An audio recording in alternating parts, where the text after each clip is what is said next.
Welcome to the last keynote lecture of the Green Academy 2020 in 2011. It is my great pleasure to introduce Alberto Toscano. Alberto is a senior lecturer at the University of London at Goldsmiths College. He is a prolific author in the fields of philosophy, social theory, sociology. He's a member of the editorial board of the journal Historical Materialism, which is one of the foremost journals in Marxist and critical thought in the Anglophone world today.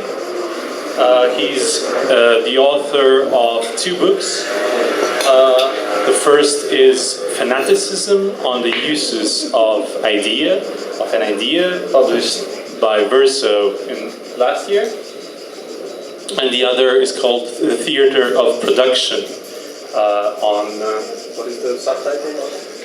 Philosophy and Individuation between Kant and Deleuze. So, long time ago. PhD thesis. Long gone. Exactly. And Alberto today is going to open the session that we're going to have afterwards on the notion of equality by examining different ways in which the concept of equality was critiqued both from the left and from the right. So the title of his presentation, I hope it hadn't changed in the meantime, but the title of his presentation is Against Equality from Left and from Right. And so just to give you a little overview on the technicalities, we're going to have a presentation, then followed by a discussion, and then we move to our panel, where due to specific contingent reasons, two panelists have unfortunately cancelled, so Alberto is going to also kick in and discuss the notion of equality with regards to problems in education. So without further delay, I present you Alberto. Thank you very much, Austin. Can you hear me fine? Yes? Yes. Good. I wanted to start just by mentioning, partly because I think in the program it said something about fanaticism and equality at one point, because I had a different title. And tried to explain a little, perhaps why I think that the discussion of this idea of fanaticism links to a contemporary preoccupation with equality. And in one sense, my starting point in that book I published last year was an interest in what I think is the resurgence of something like a conservative, though at times also liberal, critique of equality as a dangerous and leveling principle of political action. And if one looks at the history of this term fanaticism, which today is principally used to create a kind of political and moral panic around politics and religion, around threats to the well-being of the West and such dubious concepts. One of the interesting things is that fanaticism as a notion was repeatedly used, especially in the 19th century, but also into the 20th, as a term to define and to stigmatize excessive demands for equality. In some sense, to pathologize a particular type of political drive. Of course, this goes back far before the 19th century. You can find accusations of a leveling, fanatical demand for equality already in polemics against the peasant rebellions in the 16th century, in the English Civil War, in the 17th century, and so on. But it is interesting that a term that we tend to associate these days with the critique of the fusion, let's say, between religion and politics was actually very often used in an attempt to present a politics based on the abstract principle of equality as posing a danger to social stability, and ultimately as generating almost inevitably a kind of logic of violence. In that sense, I think it's important that the foremost, at least for me, the foremost text in what could be seen as a discourse about and against fanaticism, a text that I think is still very influential today, was Edmund Burke's Reflections on the Revolution in France from 1790, where Burke attacks what he calls the epidemical fanaticism of the French Revolution, and argues repeatedly that it is fundamentally the rationalism, the rationalist demand for what he calls a mathematical, at times, or geometric equality, which is at the heart of the disruptive and destructive character of the French Revolution. Burke's argument is then used almost verbatim by defenders of slavery in the United States during the 19th century, which perceive, again, the abstract principle of equality as something that will undermine and destroy any social order, with the idea that social order is necessarily based on complexity, differentiation, custom, tradition, and that in fact a radical principle of equality is fundamentally, let's say, anti-social and fundamentally because of a kind of disorder. This argument about fanaticism also becomes very significant in Cold War liberal and conservative arguments against communism, not necessarily just Soviet communism, but communism and Marxism more in general, perceived again as leveling doctrines incapable of recognizing the necessity for differentiation, custom, complex societies, and so on and so forth. It's telling in this regard, I think, that one of the most influential for a time, if currently, I think, rather disparaged book, Francis Fukuyama's book on the End of History and the Last Man, also included this attempt to present liberal democracy as juxtaposed to two forms of political passion. One, a kind of aristocratic political passion for supremacy, excellence, and so on and so forth, and the other one, a radical passion for equality, to which Fukuyama gives respectively the names drawn from Greek etymology of megalothymia, or this kind of passion for aristocratic passion, and isothymia, so this passion for equality. And he writes the following, I just think is a kind of interesting as an indicator of the role that this notion of radical equality had or has in a sort of mainstream liberal common sense, shall we say. He says, liberal democracy could, in the long run, be subverted internally by an excess of megalothymia, so this kind of aristocratic passion, or by an excess of isothymia, that is, the fanatical desire for equal recognition. It's kind of interesting also that he uses the notion of recognition, because as I'll try to argue in what follows with regard to contemporary authors that use the thematic of equality quite prominently, like Jacques Rancière and Alain Badiou, it's not necessarily a question of recognition at all that is at stake in equality. But nevertheless, Fukuyama continues, and this is a kind of interesting qualification. He says, it is my intuition, of course his intuitions aren't necessarily very trustworthy, but nevertheless, it is my intuition that it is the former, as in megalothymia, that will constitute the greater threat to democracy in the end.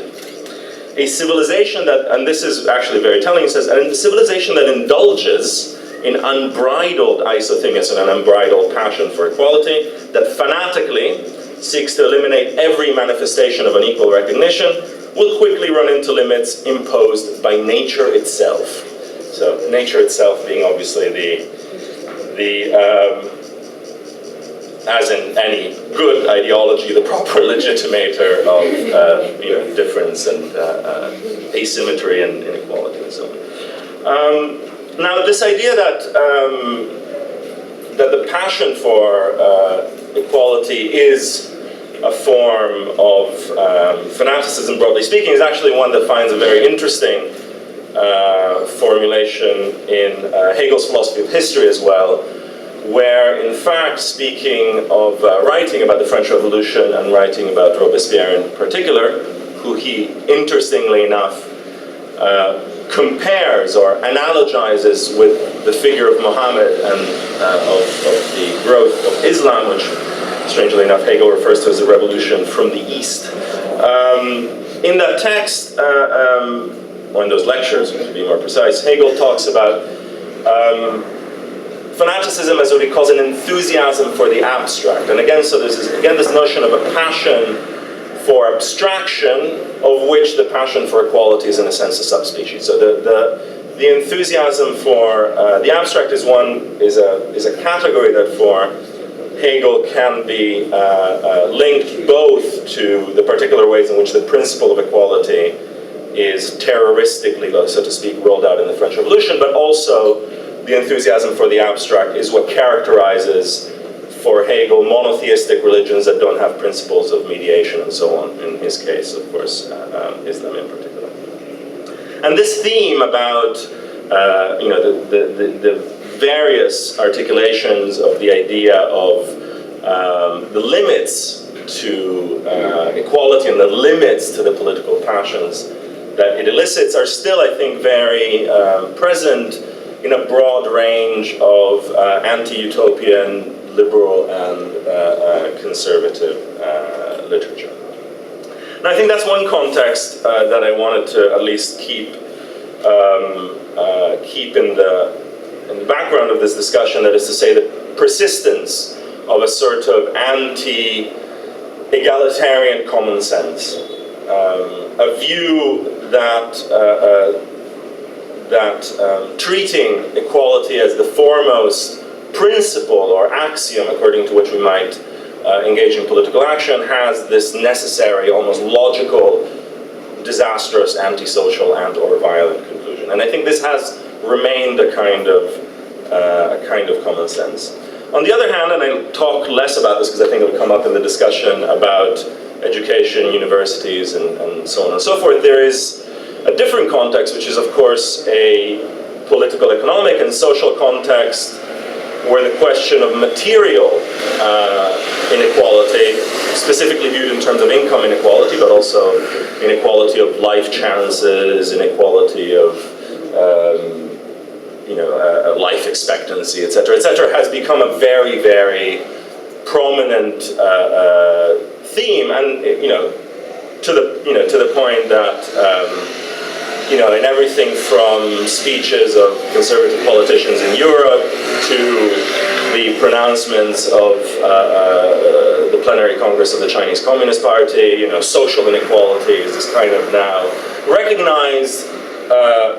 if often in a very limited and even hypocritical sense, but nevertheless kind of recognized as an issue. And it's interesting, of course, in a pattern that was already present in a lot of sociological discussions already in the 1980s, 90s, and so on. It's inequality instead of exploitation. It's inequality instead of control over political and economic processes. It's inequality, in a sense, treated as an objective source of social disorder, and not necessarily as a question of political justice, and certainly not, at least not prominently, as a question of political principle. It's a kind of a theme of inequality really as an administrative problem, as a source, as itself a contemporary source of disorder. Now, what I think, viewed from my very, very limited and partial vantage point, which is really that of sort of contemporary political and social theory rather than necessarily political economy or sociology as such, I think it's interesting that some of the more, broadly speaking, prominent figures within a kind of critical or oppositional political or radical theory, if you want to use this very vague term, have emphasized in their work this theme of equality again. But they've done so in ways that I think are somewhat, are interestingly, let's say, at odds. On the one hand, with the question of the passion for equality that I mentioned before, but on the other hand also with a contemporary social concern, let's say, with inequality under, broadly speaking, neoliberal conditions. And one of the things that I've found both interesting and in its own way symptomatic or problematic about the work of certain philosophers, principally whose work I've been, interested and concerned with, principally Jacques Rancière and Alain Badiou, who I'll speak about here briefly, is the ways in which they've underscored this theme of equality, whilst actually trying in many ways to separate it from a classical, be it sociological or indeed even Marxist concern with the social, broadly speaking. So there's a sense in which if you look at the work of Rancière and the work of Badiou, there's an attempt to politicize the question of equality without treating it, at least not in the first instance, without treating it as a social goal. It's a kind of reversal of either a reformist or sort of revolutionary teleology about equality, which would be that of trying to identify what are the strategic or what are the political means to achieve equality, and the gesture, the very basic gesture, and then discuss how specifically it's played out in the work of both Rancière and Badiou, who come out of not entirely dissimilar political background, certainly very similar geographical area, i.e. Paris. In both cases, there's a reversal of this principle. So equality is not a telos, it's not a goal, it's not a program, it's not a project, but it is something like a principle, or in Badiou's sense, in Badiou's use of the term, a sort of axiom. I think Rancière uses the term presupposition. So the idea is that a politics that could, politics that in Rancière's term would be given the adjective democratic, and in Badiou's rather more combative term would be given the adjective communist, is a politics that that presupposes in its very subjectivity and in its very practice equality, rather than treating it as the programmatic objective of some strategic or transitional policy and so on. And I think we could discuss at length why this might be a gesture, let's say, a theoretical gesture that would attract theorists with particular intellectual and political history of Badiou and Rancière at the particular political moment in which they're working in, and one of the more obvious ways of thinking about it would be in terms of the perceived exhaustion or saturation of both revolutionary and reformist politics that they clearly seem to perceive. So the idea that essentially there's a saturation or a foundering of revolutionary politics around questions of organization, around the limits of the party form, and so on and so forth. These are themes common to both of them, but there is also a there's also a realization, I suppose, not transformation, because both Rancière and Badiou are pretty anti-reformist thinkers, certainly Badiou in particular, but there's a way in which reformism has simply transformed itself into a matter of purely administering or governing social reproduction without actually any real telos or project whatsoever. Now, along with this commonality, there's something else I think which is interesting in the works of both Rancière and Badiou, which is a deep and abiding suspicion, critique, repudiation even, of anything which would remotely resemble a social scientific approach to questions of inequality. So not only is the idea that one should start from political equality rather than try to attain social equality, there is also a notion that the sociological, social scientific analysis of the conditions for inequality in its reproduction, be they educational or otherwise, has no, it's not even that it doesn't have a primacy, it's just it can even be seen as a sort of obstacle or a distraction from a political practice of equality. And this is most, and perhaps we can discuss this in the discussion of education because it's fairly pertinent to it. This is very evident, especially in Rancière's fairly relentless attacks on the sociology of Pierre Bourdieu, already beginning in the 1980s. For Rancière, this is stated in a very stark, in many ways simple, I think willfully simplistic way, that basically any form of thought, and therefore also any form of political practice that begins from the registering or the analyzing of inequality will never be able to generate the political experience and the political practice of equality. So that therefore, in some sense, and it's in many ways a rather perverse argument, you could argue, but in some sense, something like Bourdieu's analysis of dispossession would itself be simply a redoubling of the very thing that he's claiming to analyze. And it would do so in great part, given Rancière's concern with the whole thematic of pedagogy, by giving theory or social science, or the political organizations that draw from theory or social science, parties, governments, NGOs, or whatever, a sort of pedagogical role in guiding, let's say, or mastering, to use a term that he particularly abhors, mastering this passage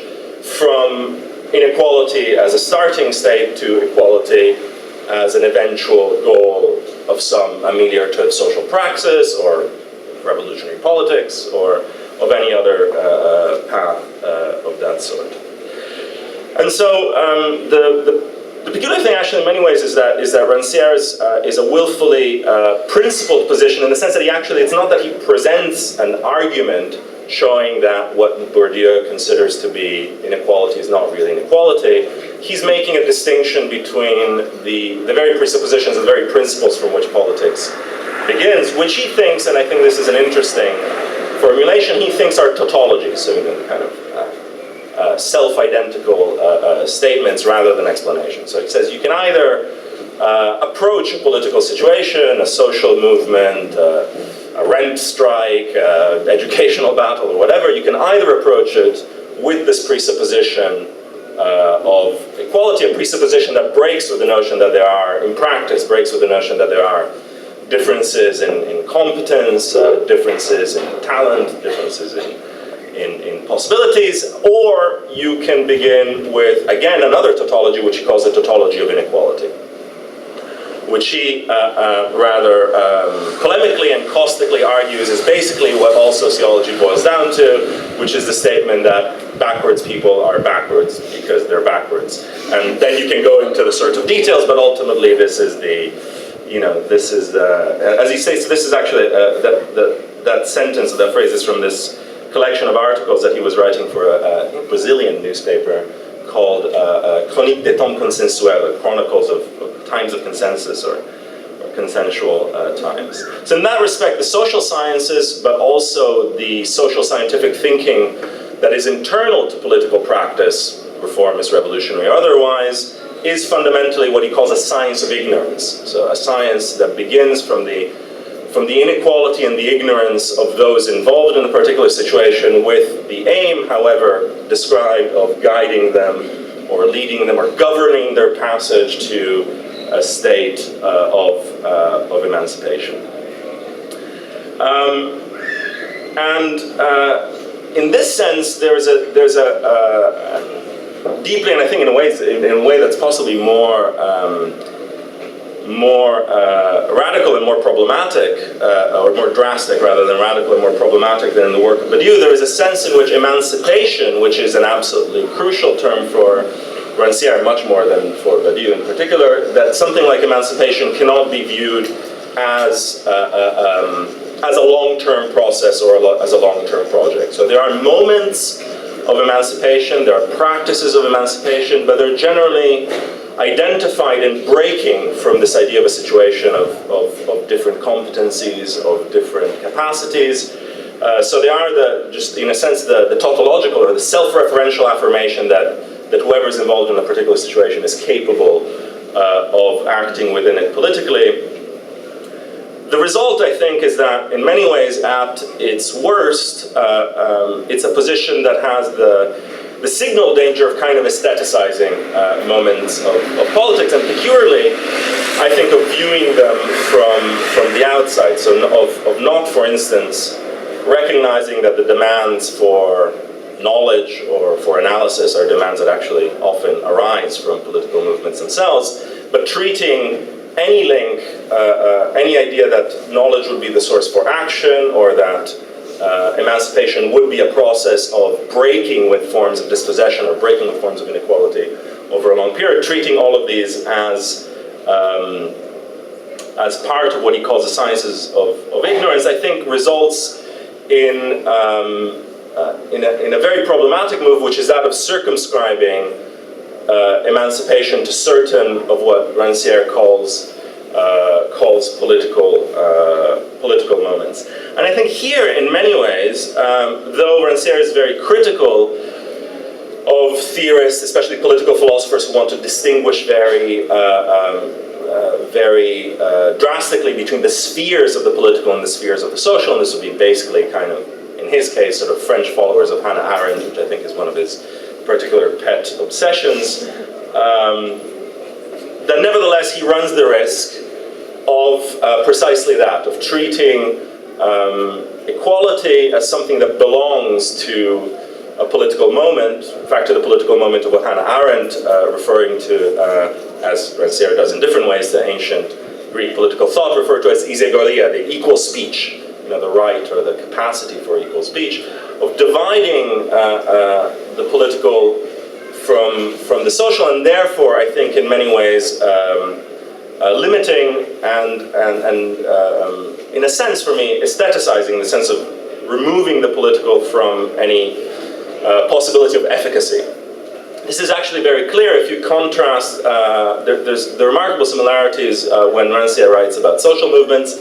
For instance, when he writes about the 1995 strikes in France, and sees them as having these two logics. On the one hand, the logic of people who want results, like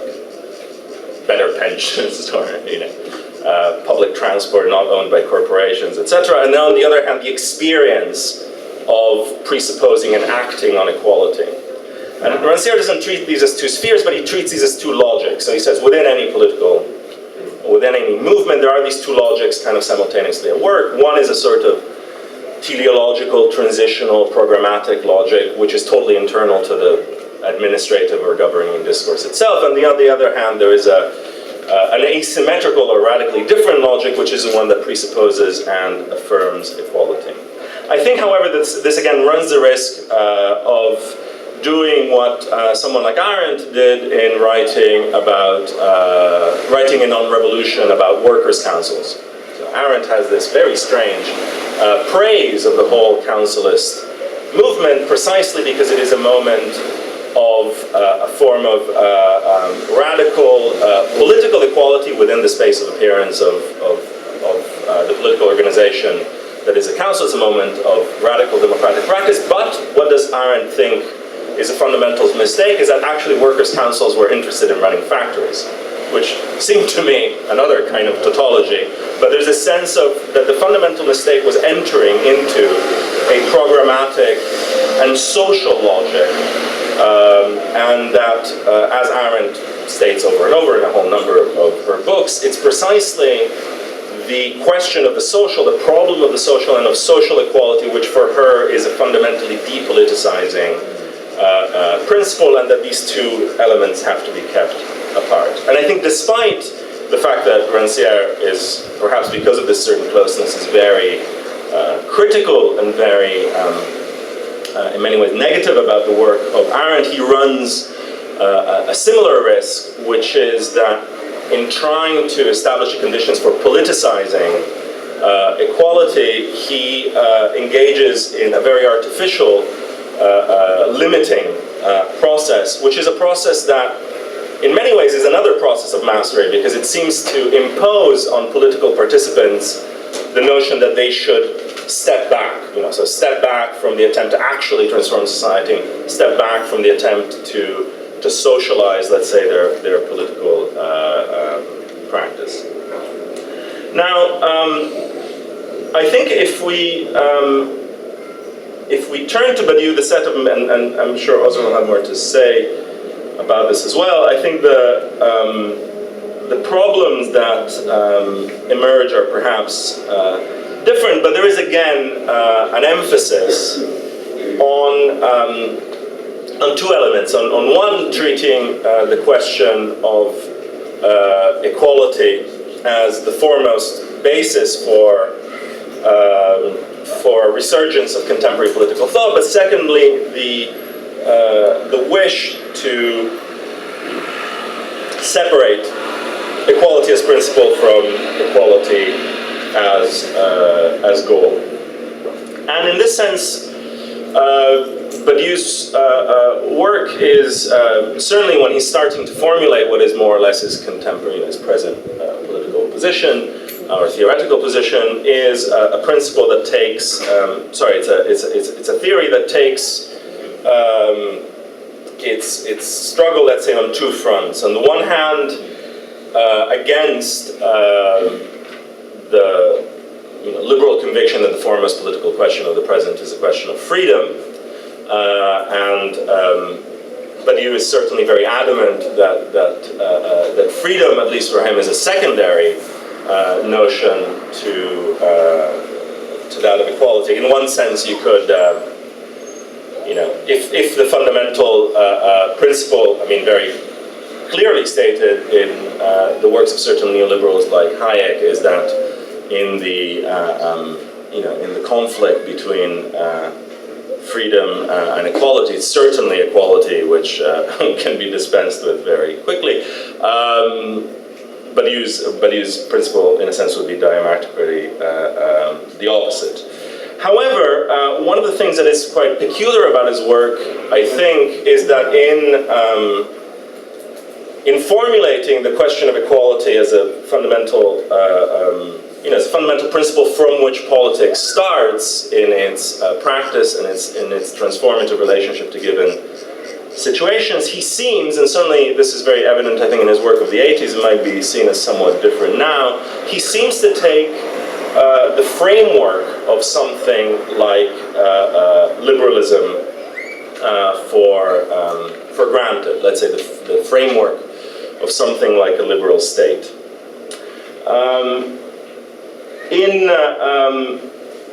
In writings from the 1980s that I think sort of in many ways set the stage for what he's working on today, he distinguished between what he called modern and contemporary politics. And so the modern politics would be the sort of politics emerging out of, broadly speaking, enlightenment, liberal enlightenment, bourgeois revolutionary struggles around liberties, and that contemporary politics was fundamentally the politics that moved beyond the question of liberties, of negative liberties, of freedoms, to the dimension of equality. And Badiou's gesture then becomes a very ambivalent one, because, of course, the foremost horizon for that contemporary politics of equality in the 20th century, and certainly Badiou's own political development, was Marxism, which he declares politically to be a kind of exhausted or saturated, to use his own term, kind of political sequence, but he wants to repudiate the position whereby one would just then simply bounce back into a modern politics of freedom. So the problem, in a sense, for Badiou is how do you maintain the principle of equality as the foremost concept for political theory, whilst not accepting what he views as a socialized or economistic notion of equality. And this leads Badiou to some very peculiar, in many ways, very strangely Lacanian formulations in these writings, where he says that whilst liberal politics, the liberal politics of freedom, exist in what he calls exist in a symbolic register as a form of non-prohibition, as a way of precisely as a politics of non-prohibition. The politics of equality is a politics that tries to answer, and this is a very odd formulation that I still find a little peculiar to get to. The formulation is, what must the world be such that an egalitarian statement is impossible within it? So for Badiou, an egalitarian practice is not a practice that has equality of conditions or economic conditions as an aim, but a practice which transforms the very forms of, in a sense, the very thought forms of politics and the very kinds of statements that are generated within it. He further specifies the statement, which is again, I think, of a quite peculiar sort. He says, under the general conditions of a non-despotic state. So he begins, again, this is a kind of liberal framework, I think, in a sense in which he exists. How can one think and practice a politics whose overarching philosophical category is equality? And you could argue that, for instance, in following the specifics of Badiou's political practice in terms of, for instance, the particular ways in which he's formulated political principles around struggles against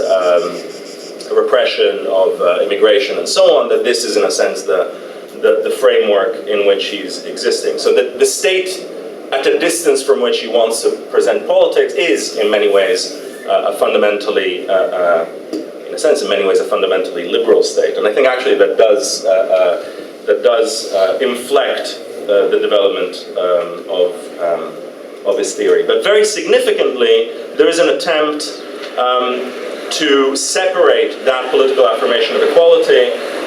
from the idea of equality as, again, as I said, as a program. So I think this leads to two problematic conclusions. One is that politics is not, and this is, of course, puts Badiou at a considerable distance from most people who talk and think and in many ways act about politics. Politics is not primarily about the betterment of society. This is, I think, a fairly evident aspect of Badiou's work. He says, and I think this is an interesting formulation, a quite provocative one, he says, politics must be thinkable as a conjoined excess over the state and civil society, even if these are good or excellent. There's almost an idea that any state or social order is by definition, however pleasant or good or well-regulated it might be, is by definition not a space in which one can exercise equality in that radical political sense. And therefore, this disjunction between politics and state on one hand and state and civil society on the other means that in one sense politics has this quite peculiar autonomy. And I think the second problem is precisely this ambiguous relationship to what we could call liberalism, which is, I think, encapsulated in a statement against from this quite distinctive text from the 1980s, where he says, we therefore continue to demand modern freedom from within which we work towards contemporary equality. So there's a kind of split level, that on the one hand one engages with the liberal state, quasi-liberal state, whilst practicing at a distance from it, trying to generate real practices of equality. And I think this is why, in many ways, viewed from at least a more classical, radical theoretical, or indeed revolutionary perspective, many of the statements generated both by Badiou and by Rancière could appear to be statements internal to a form of liberal reformism, like the regularization of immigrants, or the resistance against certain forms of privatization, etc., etc. So you get the actual political statements, because they seem to accept this frame and are not aimed at radical social transformation per se, can appear, and I want to emphasize appear, as statements that would belong to a reformist politics, because what they're trying to emphasize is the principles internal to the politics itself. So there's almost a way in which, if you look at Rancière and Badiou, the only way to understand a politics as a politics of equality would be not, certainly not principally, in identifying its results, but in fact in practicing it, not even in studying its practice, but in belonging to it. Now, I wanted to conclude on perhaps a somewhat, I don't know if provocative, but at least to shift the discussion a little, to argue whether in a sense equality is or should be or can be indeed the principal term around which politics should be thought and practiced. And I think it's interesting that both, that Rancière and Badiou have decided to try to rescue equality by separating it from its status as a goal of social revolution or of good political administration. And I think if one thinks of their theoretical sources, which come from there are earlier theoretical sources which come from from sort of Marxist tradition, broadly speaking, it's quite interesting that if one looks specifically at the writings, at the political writings of Marx, and the more obvious text in this regard is Marx's response to the program, the Gotha program of the German Social Democratic Party, equality is an object of critique and not an object of affirmation for Marx. And I think this is for reasons that I think shed significant light on the questions raised by Badiou and Rancière, and that also I think might make us want to question their criticism of equality as a goal. Now, if we take Marx's critique of the Gotha program, his object of critique is basically a sort of economistic theory of justice as just distribution. Which of course today would be the most radical position that anybody could fathom, given that we exist in rather depressing times. This theory of justice would basically be a kind of social democratic ideal whereby equality signifies fair distribution, the equal right of all to an equal product of labor. Marx retorts to this in his commentary on the Gotha program, that this notion of equality, which is implied in this kind of distributionist view, which is in a sense a kind of common sense when, the spontaneous philosophy of the, relatively leftist person looking at graphs of income inequality across the world is a fairly straightforward philosophy about the injustice of this distribution based on the injustice of the particular ways of appropriating the labor of others, and so on and so forth. Marx's crucial point is actually, to return to the term I was using at the beginning, a point about abstraction. An important point about equality as an abstract concept, not as an abstract concept in the way that it's critiqued from the right, like a terrible abstraction that causes us to kill and slaughter people so we create an equal society and so on, but an abstraction in the sense of an abstraction that's internal both to liberal and social liberal thought, but also, of course, an abstraction which is at the heart of the ways of measuring and regulating labor under capitalism. Speculating about a kind of communist society that emerges from capitalism, Marx notes that the elimination of exploitation and the capitalist appropriation of surplus value would not yet, and I think this is quite interesting, would not yet end the forms of injustice that are part of how society is dominated, social relations are dominated under capitalism by a particular abstraction, which is the abstraction of value. In fact, the abstraction of commensuration based on labor, and the abstraction of the very idea, in a sense, of equivalence. And he says that even in, and this is a kind of interesting critical point that I think isn't sufficiently dealt with, for instance, by the likes of Rancière, even in an emergent post-capitalist or communist society, distribution would still, and this is a quote, be governed by the same principle as the exchange of commodity equivalents. A given amount of labor in one form is exchanged for the same amount in another. And in a sense, the whole problem of Marx's thinking of equality and his critique of equality, especially when he's criticizing not just social democrats, but anarchists like Proudhon and so on,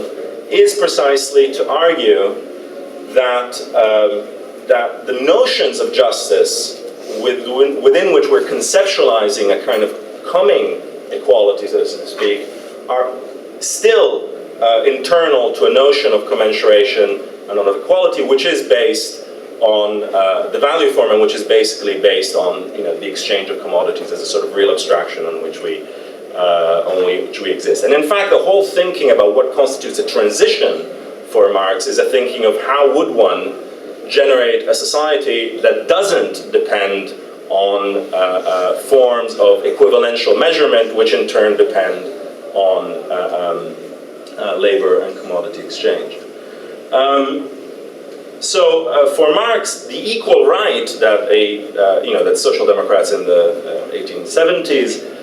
demanded had as its content, and this is a very important distinction, as its content was a right of inequality just like any other right, since, as Marx put it, a right can by its nature only consist in the application of an equal standard to unequal individuals. And this is, I think, a crucial element. Now, we could say that if you look at both Badiou and Rancière, in very specific ways, which I won't go into here, they also try to think of an equality outside of equivalence, an equality outside of measurement, where equality wouldn't be that every individual has an equal right applied to them, and on the basis of which then we can say whether people are abusing their rights or free riding, as was discussed yesterday, and so on. Certainly, a concept like the concept of the generic in Badiou, or even Rancière's understandings of emancipation and dissensus and so on, are precisely about trying to extract equality as a political practice from the simple notion of a system regulated and governed by both state and capital, or state and an economy that's non-capitalistic, that would distribute fairly social chances and so on and so forth. And in many ways, what is of specific interest is precisely the attempt, actually, and I think this goes against the usual views of what Marx's conception of communism would entail in any case, is actually the realization that the problem is the problem of an elimination of exploitation that would generate actually a society, in a sense, purely based on difference rather than on equality. Precisely to the extent that it would be a society that would be able to organize a form of justice that's not based on commensurable rights. Hence, of course, statements like, from each according to their abilities, to each according to their needs, etc., are placeholders for what is, of course, a very opaque notion of what would be a society in which, for instance, it wasn't how much one worked or the extent of one's effort which would then be the source of retribution. This is something that Marx also discusses in the Grundrisse when he says the following, which I think is of interest. Right by its very nature can consist only in the application of an equal standard, but unequal individuals, and they would not be different individuals if they were not unequal. So in fact, the conservative critique of Marxism, whereby, Marxists don't realize that everybody's unequal, is completely moronic critique, because that's the very principle on which the whole argument is based. Unequal individuals are measurable by an equal standard only insofar as they're brought under an equal point of view, are taken from one definite side only, for instance, in the present case, regarded only as workers, and nothing more seen in them, everything else is ignored. And so I think where the different, where just to end, I think where the,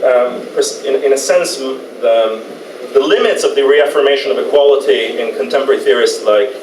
Rancière and Badiou lies for me is not in the fact that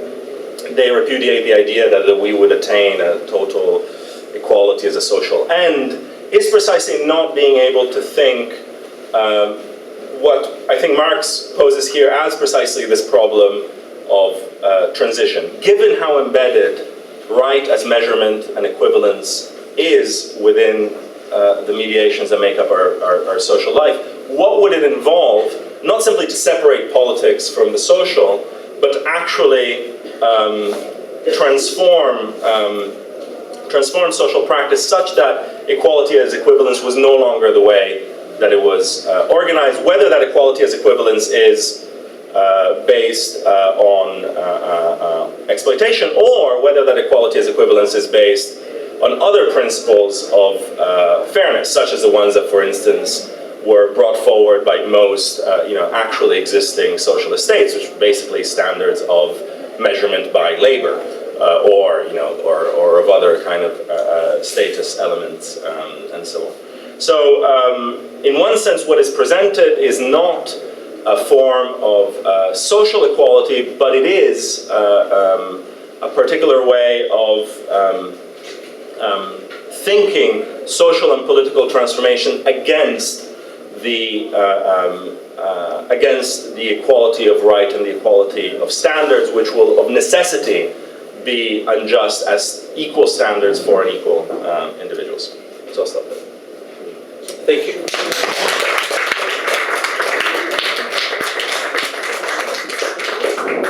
So I think I would immediately like to open the floor for some questions, critical comments, or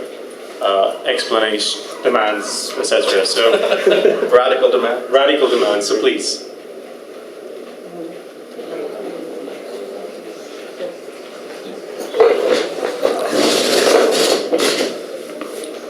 Yeah, thanks. I mean, I thought the joke that kind of radical redistribution is the most we can hope for in radical practice, and is seen as almost moronic in a way from a Badiou and Rancière point of view was important. I mean, I don't want to trivialize it, though I will inevitably in a sense. It does seem that there is a theoretic. I mean, it's a left bank Marxist theoretical distancing from Bourdieu. But it's also a distancing, it seems to me, from some of the kinds of radical social policy demands around minimum income guarantees and those things. Do they, I mean, I don't mix enough with Mama people who I think are salon socialists and will never get out of that environment, frankly. But is there anything in Badiou and Rancière which at least speaks to those kinds of demands for a particular kind of minimum income guarantee? I mean, the question is whether, I suppose there's two questions. There's one is, would be straightforward, which is, of course, unlike in the work, be it of certain radical political economists, or indeed of people like Negri as well, which on that issue would have a very different line, neither Badiou nor Rancière could treat, in coherence with their own thought, a not necessarily redistributive, because social income is tricky in that sense, but let's say an explicitly social material demand as a political presupposition to start with. However, I don't think there's necessarily anything incompatible with the demand itself, if you see what I mean. So it's not. I wouldn't want to present, because I don't think it would be correct to present what Badiou and Rancière are saying as a sort of necessarily kind of like aristocratic refusal to make any social demands whatsoever. I mean, in fact, whether in some of the things written by the groupuscule that Badiou was part of, the Organisation Politique, or in things that they've written about, that he and Rancière have separately written about social movements, there isn't an idea that the mistake of strikers is to demand pensions. That's not what I wanted to say, but it's certainly an attempt to separate or to identify a political moment on the basis of which one might then make these demands. So you could argue that, but the demand for them would have to be thought of as, let's say, as a demand that's a consequence of affirming equality in your political practice, rather than as a demand whose principal aim is of ameliorative, distributive sort. Now, I think actually, if you look at the history, and this is just to get out of the sort of purely rancière, but you think, because I wanted to bring them up just in part just because I think it's of interest and perhaps symptomatic of certain concrete problems with political thought today, or limits of, what is it called? Limits of, what's the title of this conference? Political imagination. Political imagination. Ah, there, yes, exactly. Because that's what I wanted to address. So, I think if you look at the history, I actually think questions of social income or guaranteed wage and so on, and all their differences are very interesting as an object of analysis, because very similar technical, let's say, formulations of how they function have been put forward from very radically different political perspectives, including, in fact, everything from, sort of radical autonomous Leninism in Italy in the 70s to basically neoliberalism. I mean, there's forms of articulations of that question of guaranteed income that you can even find in certain sort of Friedmanite variations. Why? Because this allows you to, essentially eliminate the state as a social provider, etc. Kind of a form of minimalizing the state and etc. So I think that's a very interesting case of actually seeing the political ambivalence or equivocity, and therefore of what seems to be a purely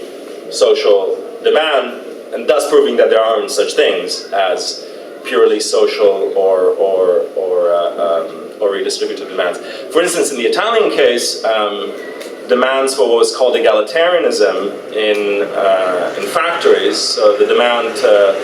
either level out wages or to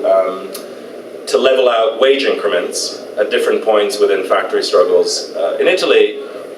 its principal object wasn't a sort of belief that either the factory or the state would be able to generate a more ameliorative situation. It was about a point simply about political recomposition, just simply about saying, well, you won't be able to organize antagonistically unless you initially already put people within the same social economic situation. So it was a way of generating both antagonism vis-a-vis the factory, but also a form of material solidarity. And then, of course, then it had other, by-effects. So I think that's actually a very interesting case for breaking with the idea that there will be a sort of social and political logic that we could keep necessarily separate. Further questions? Comments?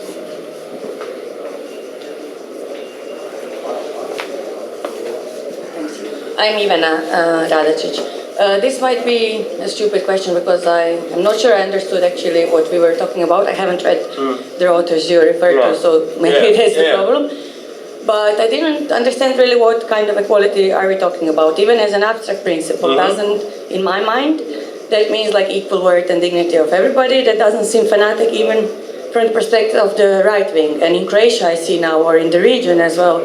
this principle being accepted on an abstract level, even by the rhetorics from the right. But the problem is, when we define what it really means, this is where the problem starts. As with universal human rights, it's all fine, but then actually when it's about the rights of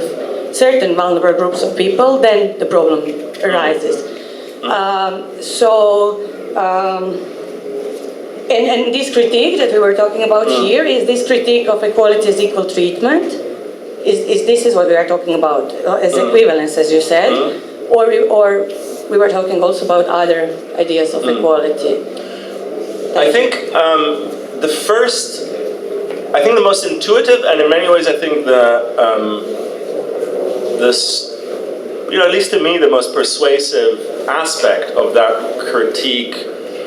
of dominant conceptions of social equality by people like Rancière and Badiou, but I think it's a more generalizable one, is that fundamentally there isn't, that if something is accorded to you as a passive recipient of it, giving it the name of equality is perhaps a misnomer. So in many ways, that's where the political, in some way it's in part, though neither of them would use this concept, it's in part a question of autonomy, let's say. So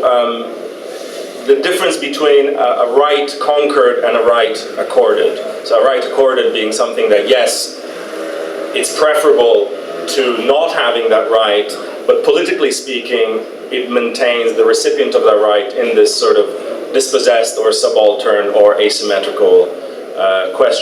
position. The second one, and I don't want to answer this from the standpoint of Badiou and Rancière because it wouldn't necessarily be that useful, but what you said about this is accepted in the abstract, and I think that's quite important because it's accepted, in fact, not only is it accepted in the abstract, but there's a general and to me incredibly problematic consensus, certainly this is the case in Britain, that it's this kind of argument about equality of opportunity, basically. So it's an argument that entirely continuously disavows the fact that the sort of banal, it's not even a particularly Marxist point, that these inequalities are constantly reproduced and exacerbated, and in some sense or another, whether you alleviate them with philanthropy or whether you allow people the right to an equal access, this doesn't in any way kind of address them. And I think there is something very interesting about the fact that the principles of the ideology, of the rhetoric of redistribution is now so endemic, whilst the reality is completely at odds with it. In many ways, if you take Britain in the 1950s, conservatism in the 1950s in Britain, whilst in fact Keynesians were much more happy to argue about deference and class and custom and how society should be stratified and so on and so forth, whilst their actual policies were infinitely more redistributive than the policies of politicians now, who say that they believe in everybody's capacity to flourish and et cetera, but who participate in sort of policies that undo that. So, and I think there is another point which I think, and this is where Rancière and Badiou are very different. I think Rancière's critique is actually basically what the anarchist critique of both Marxism and of politics has always been, in some sense or another, which is the idea that political, that program-oriented and hierarchical political organizations create a form of, let's say, political alienation, so that an internally unequal organization could never be the instrument to attain an equal end. And again, for that same reason, that then it would be an equality that is simply of which people are the object and not the subject of equality. I guess that would be, in a sense, what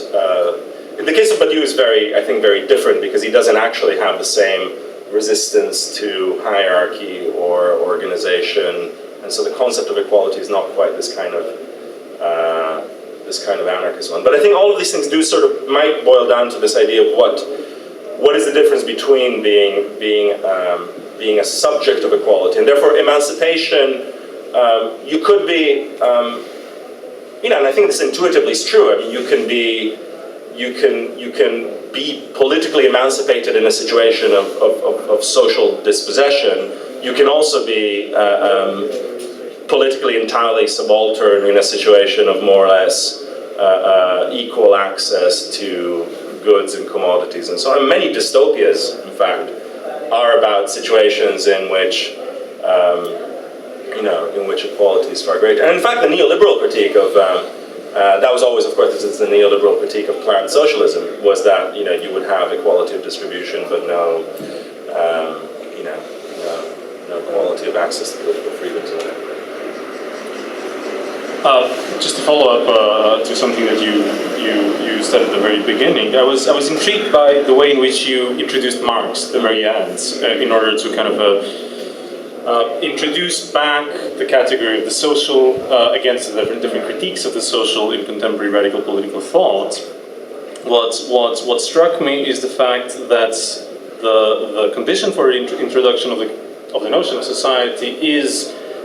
abstraction as such. So we fall back on both the contemporary radical political thinkers in their critiques of let's say the abstraction of knowledge in opposition to political experience, and the conservative criticisms of equality in terms of the equality is an abstract model, utopian model for a blueprint for society to come. In Marx, namely, if equality is to be criticized, or if different social projects of redistribution, reform, etc., are to be criticized precisely because they start from the idea of equality, basically society as a central category is introduced only under the condition that you abstract from any political experience and any concrete social political experience, because the imagining a future communist, equal, egalitarian society in which class distinctions, exploitation, and the oppression of the value form would be annulled is only possible under the condition that you introduce a abstraction of the category of the value form, which is completely devoid from any social experience of inequality as such. So how does one get back to society, reintroduce society through the abstraction of knowledge? Because basically, then you need to have a theory of value, theory of mode of production, etc., to reintroduce the category of the social in terms of contemporary political practice. That's a difficult question. I think there's. If the question is one about types of abstraction, of course, the traditional problem voiced about Marxist theory was about the reduction of abstract political principles,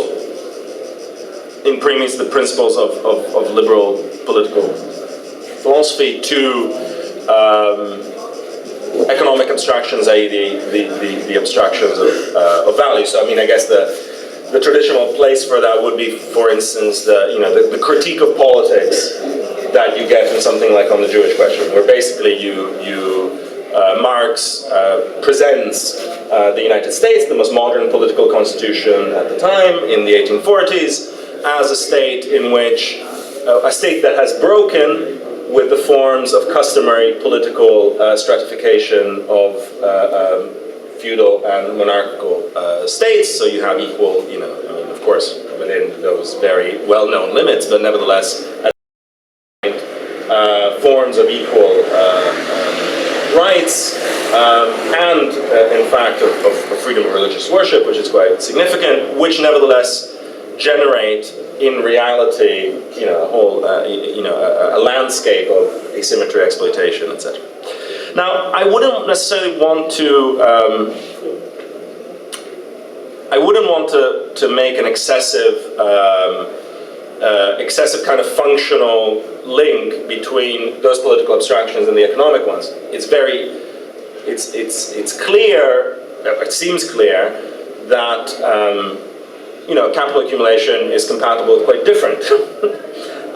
regimes of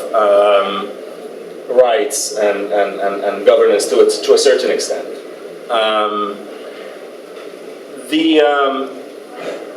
And I think, so for instance, one very obvious thing in Europe at the moment, in the middle of this kind of sovereign debt crisis, etc., is that particular link, the point of greatest, I think, ideological instability right now is the link between labor and citizenship, which was on some level or another the both material it's the kind of material and ideological foundation of a sort of post-war compact in many European, Western European countries, where what you have now is the continuation of a valorization of labor. So, in fact, the Tory government or Sarkozy do nothing but talk about work and the need to work and how work generates rights, etc., whilst of course perpetuating situations that are leading to structural unemployment, underemployment, etc., where even the idea that, basically if you do found citizenship or rights on work, you actually do have to say that a very large swathe of the population just doesn't have rights because you're not able to provide them with work, and in fact because a lot of that work is becoming increasingly, sort of unnecessary or secondary or whatever. Now, in terms of the social, I think there isn't. I don't know if it's necessarily a problem. I mean, I think it's a problem of mediation. So if you take Marx, it's a problem of how do you link an incredibly abstract, in many ways, philosophical treatment of the underlying categories that shape, that function as a kind of more or less invariant matrix for capital accumulation, and on the other hand, the mediations that then allow Marx to also talk about such sacrosanct sociological themes as factory inspectors and rates of birth amongst female workers in Lancashire, etc. And he obviously thought it was compatible to do both in many ways, but that demands a particular. So it's a sort of methodological problem. Now, politically speaking, I think it's interesting because it's a question. Let's say if you take something like Marx's account or accounts by contemporary theorists who more or less try to follow the same pattern. Someone like David Harvey, I think, would be a pretty good case of somebody who tries to follow these various mediations all the way from more abstract treatments of financialization to where real estate is built in contemporary cities, etc. Now the question for me is really the question of what is the link between that methodology, which is a methodology of trying to get from the abstract to the concrete and so on, and the political dimension. Now for somebody like someone like Badiou, perhaps unlike Mercier, is happy to say, well, Marx has a great analysis of contemporary society, etc., but it has no political consequences as such, because the political moment is, relatively kind of autonomous or sui generis.